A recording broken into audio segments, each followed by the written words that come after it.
올해 지방선거에서 새롭게 뽑힌 공직자 157명의 재산이 최근에 공개됐습니다. 이들이 지난 선거 때 제출한 재산과 비교를 해보니 3명 중 1명꼴로 재산이 크게 줄거나 늘었는데요. 선거 때 제출한 내역에 착오가 있었던 겁니다. 허술한 신고 탓에 유권자들은 당선된 뒤에나 제대로 알게 되는 일이 되풀이되고 있습니다.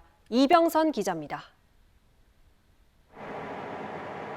지난 9월에 공개된 민선 8기 신임 선출직 공직자들의 재산 내역 일부입니다.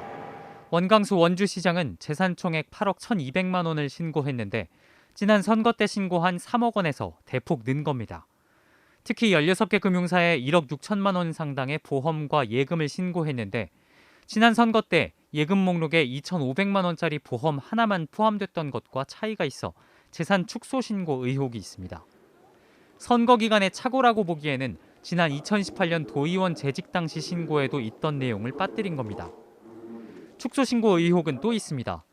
이번에 2억 6천만 원으로 신고한 원주시 반곡동 아파트는 지난 선거 때 1억 8천만 원으로 신고했습니다. 지난 2018년 3월 이후 부동산은 공시가격과 자신이 구입한 가격 가운데 더 높은 걸로 신고하게 돼 있는데 둘 다 올해 변동되는 내역이 아닌데도 선거 때는 더 낮은 걸로 적어낸 겁니다. 취재진은 이와 관련해 해명을 듣기 위해 비서실과 시장 보좌관 2명, 시장 본인의 휴대전화 등으로 수차례 연락했지만 원 시장 측은 선관위에 소명했다며 구체적으로 답변하기를 거부했습니다. 반대로 선거 때 오히려 재산을 늘려서 신고한 경우도 있습니다. 박정하 원주갑 국회의원은 선거 당시 서울 영등포구 아파트를 12억 9천만 원으로 신고했는데 이번에는 7억 5천만 원으로 줄여서 신고했습니다. 후보자 재산 신고 때 아파트 구입 가격이 아닌 선거 당시 실거래가로 엉뚱한 가격을 적어낸 겁니다. 박 의원 측은 선거 때 업무를 담당한 직원이 선관위와 소통하는 과정에서 착오가 있었다며 이번 신고 때 제출한 공시지가가 맞다고 해명했습니다. 이번에 신규로 신고한 강원도 내 선출직 공직자는 모두 157명. 이 가운데 3억 원 이상 재산을 갖고 있으면서 선거 때 신고한 재산에서 20% 이상 혹은 1억 원 이상 차이가 나는 사람은 취재진이 확인한 108명 중 45명에 달합니다.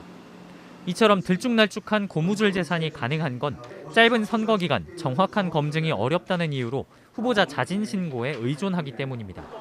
당선된 뒤 제출하는 공직자 재산 공개 때나 확인할 수밖에 없는 겁니다.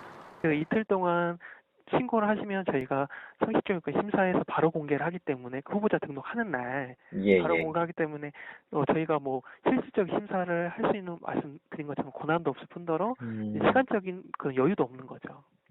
중앙선관위는 지난해 당선자에 한해 선거 때 등록한 재산과 임기 시작 이후 제출한 재산 목록을 비교해 고의로 누락한 경우 필요한 조치를 한다는 취지의 정치관계법 개정 의견을 국회 행정안전위원회에 제출했지만 현재까지도 상임위에 계류돼 있습니다. MBC 뉴스 이병선입니다.